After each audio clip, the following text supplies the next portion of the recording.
you discovered that you have these universities excluding applicants on the basis of race, on the basis of, I'm not sure of gender as well, but certainly race and ethnicity.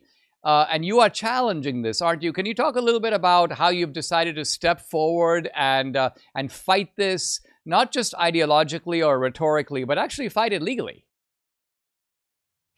Yeah, so this has been a development that just happened this last week. I had an article in the Wall Street Journal announcing that I'm taking legal action against Cornell University for racial discrimination.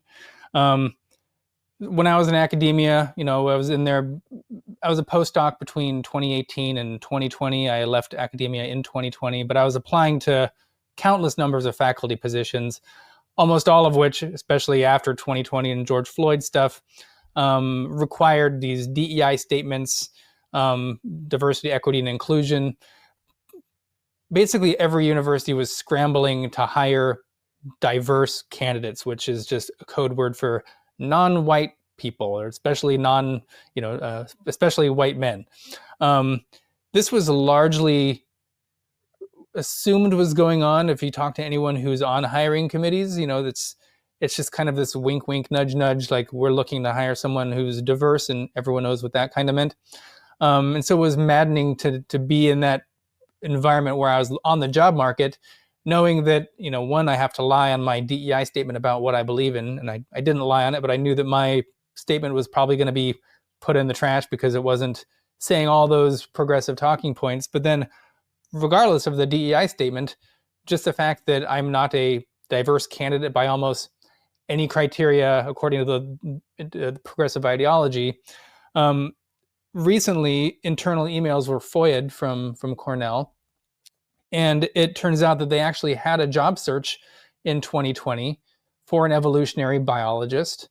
I had applied to Cornell in 2020 for a different position in their neurobiology and behavior program, and I would have applied to this other job for the evolutionary biology position, but they specifically kept it hidden. And the emails show that they kept it hidden because they wanted a diversity hire. They wanted us to reach out to individuals one by one. There's preferred diverse categories. They're the people of color candidates they wanted, and would invite them one at a time to interview and then offer them the job. So it was specifically made to exclude qualified candidates who had white skin or were male, like me. So I saw this online. Chris Rufo, many people know him, he posted this on X. I quote tweeted it and I just said, I actually applied to Cornell months before this for a different program, and I would have applied to this if I had known about it. And then the America First Policy Institute sent me a DM and said, do you want to sue Cornell? You're the plaintiff we've been looking for. And I said, absolutely, because I want to take it to these universities.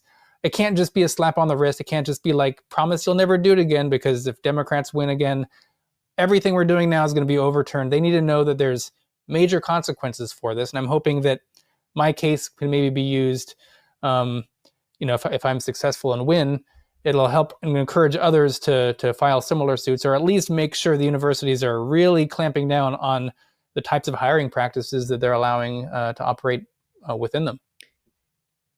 All of this shows me that, similar to what you were saying about the trans, a lot of times these things start off with some relatively moderate claim, and pretty soon they become something entirely different. I mean, my mind flashes back to the original defenses of affirmative action, now kind of called DEI. And it was like, well, Dinesh, we're not talking about any kind of quotas. We're just talking about having a goal. We're just talking about going out into the black neighborhood and letting them know, hey, guys, you can apply to these Ivy League colleges if you want, and they're going to consider your application. Mm-hmm. So even in the Bakke decision, they talked about race being a plus, or race being a mechanism or a surrogate for promoting diversity. None of this was based on the idea that if we have a job, we're just not going to look at any white males. We're just going to not advertise the job and make some backroom phone calls to make sure that we get the kind of applicant. So it looks like the actual practice of these DEI policies is far worse than any public justification that was given for them. Yeah, I mean, completely. I don't think it was ever true that it's just we're going to expand the applicant pool to neighborhoods and communities that maybe we didn't reach out to before. That might have been true for a split second, and then it just becomes a justification for explicit racial discrimination. And that's just what's been going on. That's what affirmative action is, and I think DEI is basically just affirmative action on steroids. It explicitly talks about these different racial categories. I remember applying to universities, and it said it would have a statement. It's very common.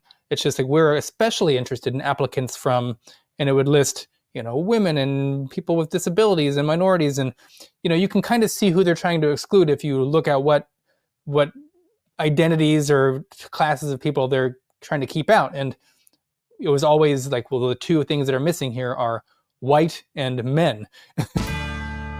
What are microplastics? Well, tiny little pieces of plastic, and these microplastics are now everywhere in our food, our drinking water, even our air. A new study shows 94% of U.S. tap water and bottled water worldwide contain microplastics. They're also in 88% of our meat and seafood. And hey, even if you eat clean, you're still taking in this plastic, and it's damaging your health from the inside out.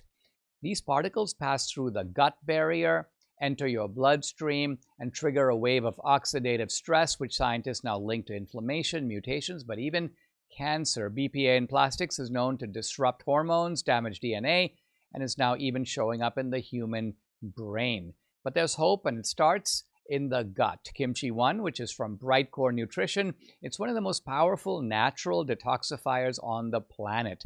It contains a unique probiotic strain proven to degrade BPA+.